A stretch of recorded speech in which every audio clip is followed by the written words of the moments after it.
What's up, motherfuckers? This is Fuck I Love Wrestling. This is Gramps Green. Oh, boogie. So today we're going to be talking about Saudi Blood Money, Part 5, the Super Showdown in Riyadh, Saudi Arabia. Yep. What is there to say? Wow, this show was rough. Okay. I mean, first of all, let me just preface by saying we knew it was going to suck walking into it. Yeah, we knew it was going to be pretty bad. But this is, go ahead, start from the beginning. Starts off with, obviously, a ridiculous amount of fireworks. Yeah. You'd think it was WrestleMania in Saudi Arabia. $250,000 worth of pyrotechnics. At least. Yeah, it was crazy. So the first match was called the Tuwak Trophy Gauntlet match. I guess Tuwak is a mountain range that goes through Riyadh. You get this nice fancy green statue. It looked like it was made out of plastic. Yeah, pretty much. With like a glow light inside. So it was an elimination match. So basically, two guys start in the ring. And once you eliminate one of the guys, another guy comes out, and you can be eliminated pinfall, submission, count out, or disqualification. And somehow RTruth really shined in that match. RTruth came out, doing his whole rap song. Yeah, he came out, did his whole rap song. The crowd he got a big pop. He got a big pop. He got one of the biggest pops of the night. Which is funny. I mean, everyone likes RTruth. Yeah. RTruth's hilarious. Yeah. He has that kind of crackhead thing going on. I like his whole thing now where he talks about how he grew up watching John Cena. Yeah, I know. He's like 50 years old. He's like 50 years old. And then Bobby Lashley comes out with Lana, but Lana has a burqa on. She has like a shiny green burqa. She looked pretty hot, actually. She did, actually. She always looks hot. She looked like Adriana Drini. But she went to the top of the ramp and then turned around immediately. Yeah, I mean, it's Saudi Arabia. So Bobby Lashley came out. And by the way, he has no wrestling talent whatsoever, I have to say right now. Yeah, he's stiff as fuck. He doesn't sell at all. And he was out of steam probably within like 3 minutes of the match starting. Yeah, he's not in ring shape. Yeah, he's like Jack shape, but he's not in ring shape. Yeah, he's show not go muscles. So they come out, the pop. Bobby Lashley and him are in the ring. He attacks Truth right away. But then RTruth gets him in a roll up. Next guy who comes out is Andrade. He's back from his wellness policy suspension. He looks pretty well. Yeah. He comes in super aggressive. And RTruth got a gash in his eye. Right under his eye during this part of the match. And they tried to sell it that it happened later in the match. Like later in the match, it's like, oh, look at his eye now. But it happened before they announced it. Yeah. And Selena Vega wasn't out with, didn't come out with Andrade. So I'm wondering if Selena Vega wasn't in Saudi Arabia tonight. I'm wondering if she's not going to be coming out with Andrade anymore because she's with Angel Garza, or as if she's going to be managing both Andrade and Garza. Well, then you can't have beef between Andrade and Garza. Well, I think you will at some point. I know, but maybe that lead to the beef. They're both under the same stable. Yeah, and they were both fighting Humberto. Yeah. Garza came in to take Andrade's spot when he got busted with the wellness policy violation. So that came out. There was a fight. RTruth falls on top of him while they're fighting and pins him by mistake. So RTruth has just made it through two guys. Yeah, he's fighting his way through. Bobby Lashley has gotten a pretty big push with this whole Lana Rusev storyline. And Andrade had the U.S. title, has the U.S. title. Still has it, yeah. And was pushed pretty good up until his wellness policy. We'll see if he keeps that title. I doubt it. Yeah.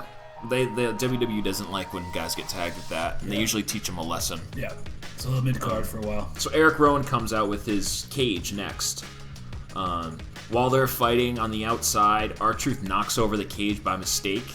And Rowan gets really pissed off, and he hits Truth with the steps. He gets disqualified. So RTruth makes it through the first three guys. Yeah. And doing very little of anything. Well, he continues. This is the thing. Rowan continues to beat up on RTruth after he's eliminated already. Yeah. And then he takes off. And then Lashley did the same shit. Yeah, he was pissed off. RTruth knocked over the cage. I wonder if we're gonna find out what's in the cage soon. I'm thinking it's either Hornswoggle, or they don't know what it is yet, or it's a puppet from Bray Wyatt's Funhouse. That's a possibility. Like some demonic puppet. It'd be cool if it's something more like retro, like Jake the Snake. Something cool like that. But yeah, I think you're right. It's gonna be like a puppet, and they're gonna link him back, maybe start a new version of the Wyatt family. Yeah, and if it's Hornswoggle, I mean, how the fuck is he gonna carry Hornswoggle out to the cage? Well, it's not really Hornswoggle yet. Not yet, but I mean, when he becomes Hornswoggle, he's gonna be dragging Hornswoggle's ass down in the fucking ramp. Fat little midget stuffed in there. You have to peel him out. Yeah. So AJ Styles comes out next to a huge pop. And he was funny, man. He was making fun of RTruth doing dances and shit. He was mocking RTruth, doing the what's up dances and like doing all these whack ass dances, spinning doing around. Doing the running man and shit. It was great. Yeah. And by this point, Truth is wasted. Yeah. Truth gets eliminated with a leg submission move. And then you hear Rey Mysterio's music. But Rey Mysterio is just not coming out. And they show backstage that the OC is beating the crap fuck out of Rey Mysterio. And so AJ Styles is like, okay. I guess I won. Ring the bell. Yeah. Ring the bell. He's talking to the fucking referee. I guess I won the trophy. So then they show backstage again, and the two guys from the OC are both on the ground, and they just show Undertaker's boots. Now, for the record, does anyone know the two guys from the OC's names? Gallows and Gallows. I forget the other guy's name, but they're both from the Bullet Club. Yeah, I'm sure you guys are pissed off right now, screaming the names at us. So Undertaker shows up. Undertaker comes out instead of Rey Mysterio. AJ's in the ring looking pretty shook right now. That would be. Pyro goes off. Taker's music comes out. Yeah, the pyro was beyond anything that we've seen so far. We've already seen it. Ridiculous pyro. Ridiculous. For everything. There's pyro for everything. There's just fucking laser lights everywhere. Yeah, I'm sure Michael Cole got pyro when he came out before the match. I know. The pyro goes off, and Taker slowly walks to the ring. It takes about 35 minutes for him to get to the ring. Yeah. He comes in, he choke slams AJ, pins him, his typical way where he crosses the arms with his tongue out. Puts his eyes up in his head. Yeah. That was cool. I liked it. Yeah, because I thought we'd maybe see Taker after Elimination Chamber and Raw. Yeah. But I didn't think we were going to see him this soon. Do you think that we're going to get Undertaker versus AJ at WrestleMania? I think that's the rumors right now. If I was AJ, I would want that because I jobbed so badly to him tonight. Yeah. I'd be like, well, I could do better than that. Yeah. And the thing is, the good thing about Undertaker these days is that there's no streak. So you don't have to wait. It doesn't have to be super special to put someone in there with him. No, I mean AJ's up there. He's up on that level. Yeah. He's one of the best guys of the modern era right now. But I'm saying it doesn't have to be Cena or fucking. No, but I'd say as far as guys who are over right now on the roster, AJ's up there. Yeah, he is. Yeah, but honestly, he's getting up there in age too. He's got to be 50, close to 50. He's probably like 42. Think so? Yeah, I think he's about 42. We'll get back to you in the next podcast. We'll look it up. Yeah. I think he's probably around 42. Because I remember being in TNA. He came in, like 2006. Yeah. 6-ish. So he gets pinned. Undertaker wins. He doesn't really give a fuck about the trophy. He kind of walks and stops by the trophy. Checks it out. Yeah. The next is the New Day versus Miz and Morrison. I love this match, only because I hate the New Day. And as they come out, this was interesting to me. Cole mentions Kofi and Punk tag teaming back in 2010 when they faced Miz and Morrison. So what does that mean for Punk? Well, we know Punk is back on Backstage. Yeah. And now they're starting to mention Punk again. So he's thinking a Raw or Elimination Chamber? I'm thinking SummerSlam.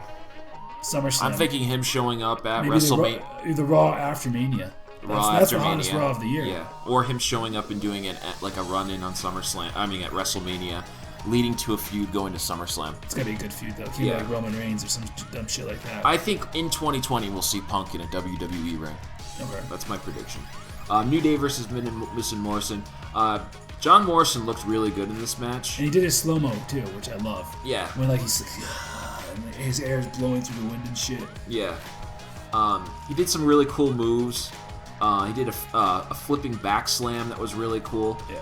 I don't like how Miz is stealing Daniel Bryan's yes moves now. That would have. The yes kicks. If I was Daniel Bryan and I was backstage, I'd be pissed off. I mean, he did the yes kicks, everything. And we know there's real heat between Miz and Daniel Bryan. There has been with the way Miz treated Daniel Bryan when he came in with NXT. Yeah. And the Miz was his coach or his mentor. His mentor, yeah. Yeah, and Daniel Bryan called Miz soft, and Miz went on that tirade. And by the way, Miz is soft. Yeah. I mean, it has to piss him off that he's doing the yes kicks and he's getting the yes chants and everything like that. That's so bad. Yeah, that pisses me off.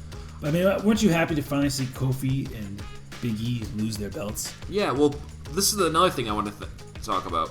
Kofi took a really nasty fall.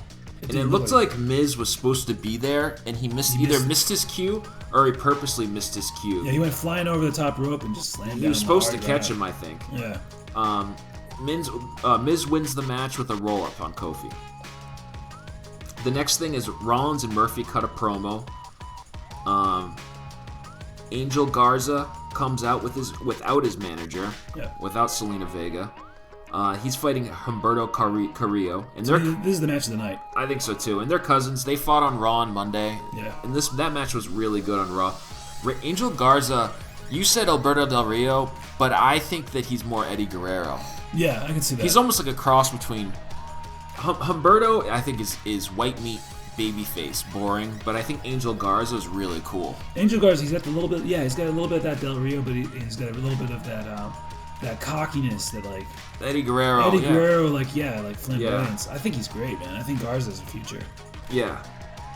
And that match. It started off with some pointless gymnastic spots where at first we were both like, eh. Yeah. And I saw them fight Monday, and it was one of the better matches on Raw this week, which was a pretty strong Raw. Yeah. They really trade at some point in this match some strong kicks and punches. Yeah. And Garza gets bloodied the hard way. They traded near falls until Garza got him with a roll-up pin. So they did the whole reverse cradles and pins where they were almost pinning each other. Yeah, yeah. And they had this spot, though, like halfway through the match where they were really wailing on each other. Oh, yeah, it looks real. Yeah. And I was thinking probably, you could go off on your cousin but more than you can go off on a stranger. So, like, yeah. I say you and me in the fucking ring. We could beat the shit out of each other. We could crap at each other and it doesn't make any difference. We don't have to worry about heat long term. Yeah, if you beat the crap out of a stranger or someone you just met backstage, you might get heat in the locker room. You definitely get heat in the locker room. Yeah, so these guys can go a lot harder on each other, and it showed how well these guys know each other. I'd like to see this feud continue. I would too. And maybe throw Andrade in there and have a 3-way at WrestleMania. Yeah, that'd work. I think that'd be really cool. Or a 4-way and throw in a Lucha in there. Yeah. Yeah, well, Rey Mysterio, when he comes back, he was already in the storyline. Do Humberto and Rey Mysterio versus Andrade and Garza? Yeah. That would be really fucking cool. Yeah. Bayley cuts a phony heel promo about how she is the best and how she's always here making history and all that. It was a really bad promo. I hate her as a heel. Yeah, I don't like her at all, but as a heel, she's really annoying. Yeah. I liked her as a babyface. I didn't love her, but she had some great matches with Sasha Banks at NXT. Well, Sasha Banks. All-time classic match. Yeah. And she's, as far as skill-wise, she's one of the best female wrestlers. Yeah, I just don't like her persona. Yeah. Okay, the next match is Seth Rollins, and we got to say that it was actually, to go back a little bit, and the Miz and Morrison winning the tag team titles. I just want to touch on that for a second. Who do you think they're going to face? They're probably going to have a rematch with Kofi and Biggie, the New Day. What do you think the end storyline is with this? Do you think maybe possibly Miz and Morrison breaking up and feuding with each other? That's possible. I think Morrison's not a heel. He doesn't actually come out as a heel. No, I like him. Yeah, and the crowd likes him as a face. So that's one way. Other thing you could do is make... I don't see Miz as a face, ever. No. He's too hateable. Well, he was just a face recently, but he's a way better heel. Yeah, he's a better heel. Because I really want to punch him. I don't like Miz at all. Exactly, no one likes him at all. Yeah. And but I'd love to see the rematch with Kofi and Biggie. Who else could they fight? The OC? It's like, who else could they go against? Yeah, well, the OC's on I'm trying to think of SmackDown guys that they can feud with. There's a few.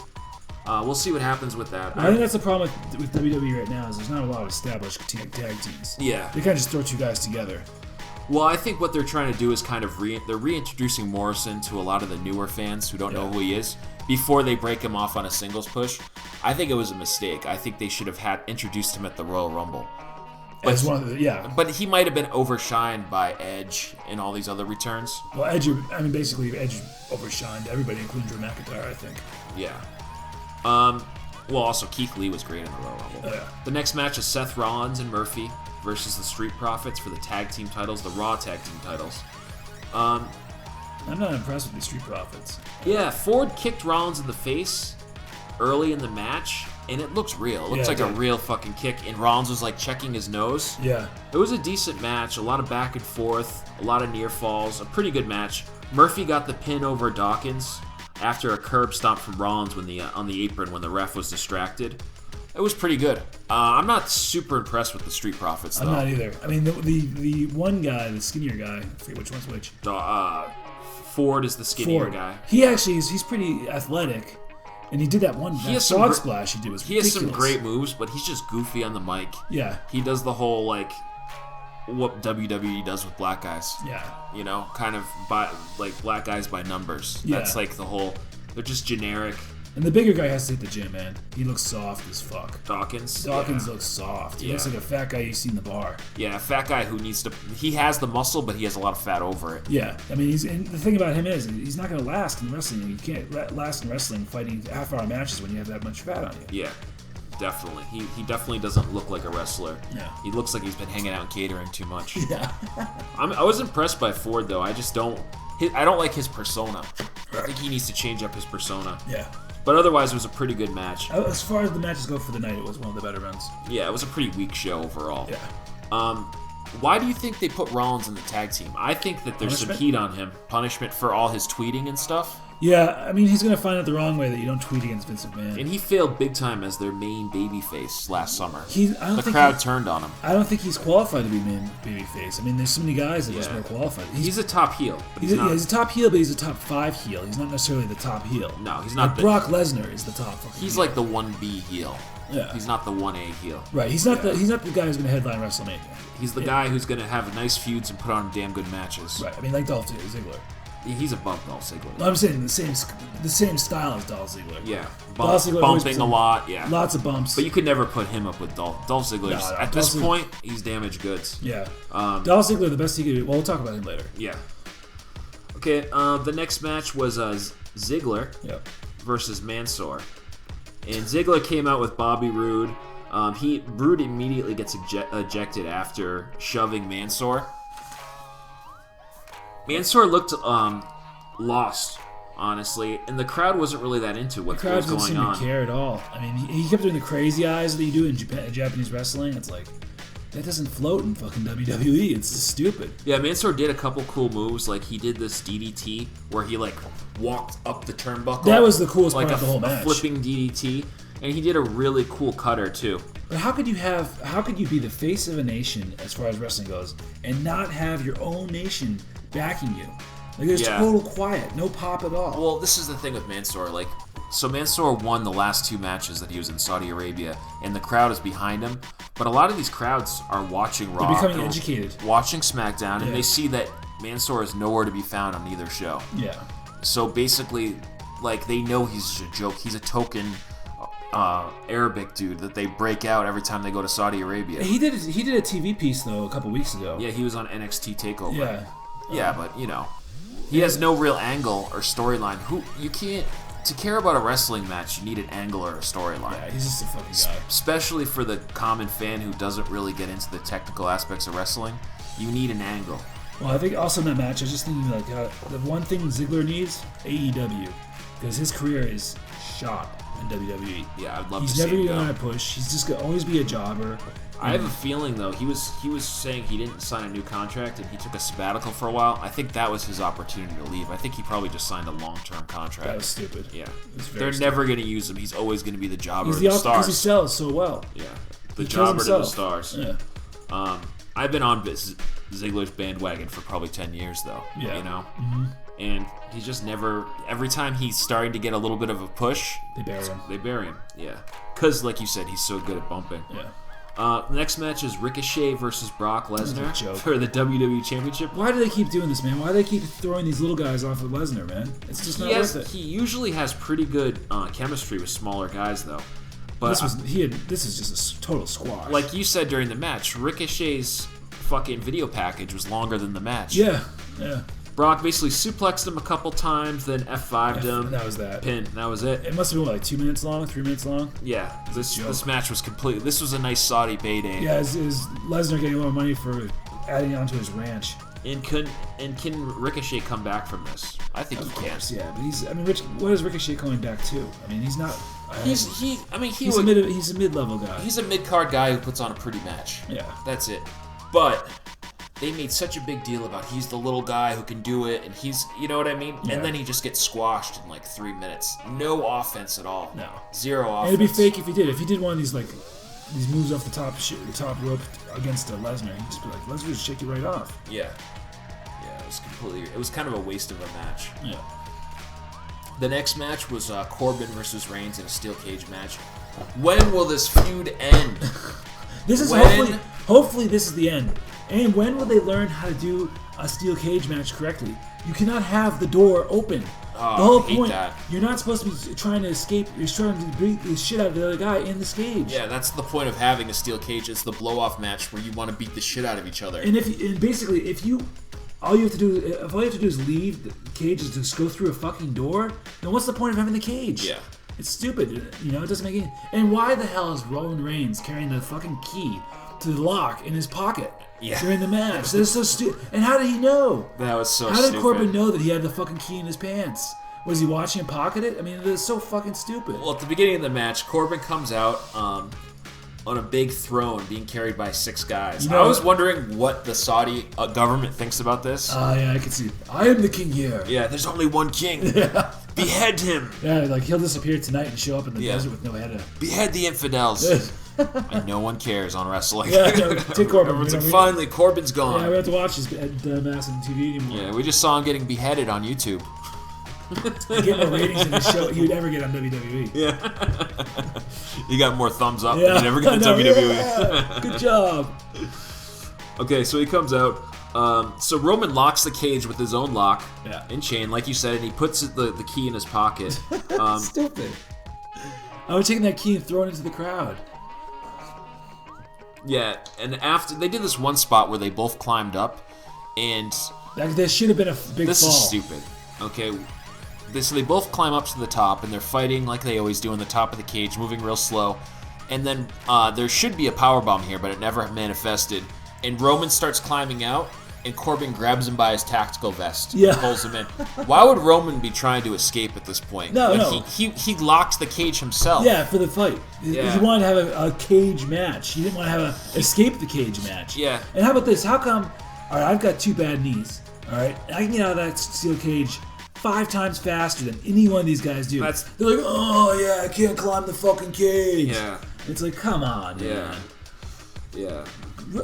King Corbin sucks. Especially after watching Cody's cage match. I know, yeah. Like, you should be like, I quit. I don't have any more for you, I'm sorry. But fucking Corbin sucks, man. He's so bad. He's a typical Vince guy, a big, strong guy with no charisma whatsoever. Yeah. So he gets the lock out of... they get down from the cage walls. He gets the key out of Roman's pocket, gets the lock off the door, and then Roman slams the door shut in his face. Yeah. No blood, though. No blood at all. So, it doesn't even look realistic. When you get hit in the face with a fucking metal door, you're gonna bleed. Corbin wraps the chain around his fist and misses the Superman punch and gets Superman punched by Reigns for a near fall. Very slow-paced match. They fight to the top of the cage, exchange punches, Reigns crawls down outside, gets dragged back in. Roman Reigns Superman punches Corbin, then Superman punches Corbin again in the face with the chain wrapped around his hand, and then he gets the pin. So this is the match of the Superman punches. There's probably like 10 different Superman punches or near attempted Superman punches. Yeah, I mean, there's a bunch that missed too. Yeah, it was pretty bad. It's awful. Okay, the next match is the first female championship match in Saudi Arabia, Naomi versus Bayley. I thought Naomi looked pretty good. Yeah, they come out in swimsuits with t-shirts on though. Yeah, I know. Yeah, like body like scuba diver suits. I want to see one of them do a striptease in the middle just to get her fucking reaction. That'd be funny as hell. Fucking never saw Naomi rips off her clothes. The crowd was not feeling this match. We saw a couple Bayley signs, but I'm guessing that because of like the way they edit the videos for Raw and SmackDown when they go to Saudi Arabia, for a lot of these fans, it might be the first female match they've ever seen. Ever seen in their life. Because there's no way they'd show some of these matches. There's no way they'd show like Becky Lynch rolling in with a fucking thong on. I think it's good to do this though, especially for the girls over there. They can kind of see, little girls who never get to see women doing anything like this. Yeah, but I mean, you know, the typical clothing for a female wrestler would not fly in Saudi Arabia, no matter what, on TV or any other way. No. You know, and Naomi, I thought she looked pretty good. Yeah. Well, the crowd is not into this match at all. It's dead. And the match is decent until the finish when Bayley she uses Naomi's shirt to trap her foot. Oh God! Then slammed her face into the mat for a pin. Oh God, it was so bad. I mean, how can you get your fucking foot stuck in a t-shirt? Yeah. So Naomi retains. Bayley retains. The last match for the Universal Championship match. So bad. It's Fiend versus Goldberg. 4 spears and a jackhammer. That's all there was. That's it. It's like 3 minutes long. Goldberg beats the Fiend, the unstoppable heel monster that they've built up for the last, 5 months? Yeah. Yeah, this was bullshit. We all know why they did it. They want Goldberg to face Roman Reigns in WrestleMania, and if the Fiend walked into WrestleMania with the title against Goldberg, everyone would boo Roman Reigns. Yeah. I mean, if they walked into the WrestleMania with the Fiend versus Roman Reigns, everyone would boo Roman Reigns and everyone would cheer the Fiend. Right, but Goldberg, I think people will go for Roman Reigns over Goldberg. Oh yeah, and everyone's pissed off right now that the Fiend lost. Yeah. So I mean, I knew he was going to lose, but I feel like he should at least put a show on. I don't think anyone else. I predicted this though. You have to admit, I called this earlier in the you day. did. But not like that though. Not like fucking. Not a 3 squash minutes. match. Yeah. No, this was a complete bullshit match. Goldberg can only do 2 moves. He's 53 years old. He's still doing that fucking like Sniffing like shit, like fucking he's cokehead been or some sniffing shit. coke all night. Yeah. So So pounding his head as he's like, what is that about? What the fuck is that? So it definitely sets up though the Fiend versus Roman Reigns, Goldberg versus Roman Reigns. What do you think the Fiend's gonna do for WrestleMania? He's gotta find someone else to fight. I mean, who else? What other face doesn't have a fucking program going right now? Yeah, I can't even think of any. I'm trying to think of who we could fight on the SmackDown roster. That's up to him. I mean, could he fight John Cena? Yeah, I mean John Cena is coming back tomorrow. He's coming back tomorrow. Yeah. And he has no announced matches yet. Yeah, they're saying him versus Elias, because they've kind of built that up over the last couple. That's a weak WrestleMania. Especially if you get 1 or 2 matches a year with Cena, you're gonna waste them on Elias. Elias is a fucking WWE superstar Saturday morning event. And I think he has potential. They just haven't built him up.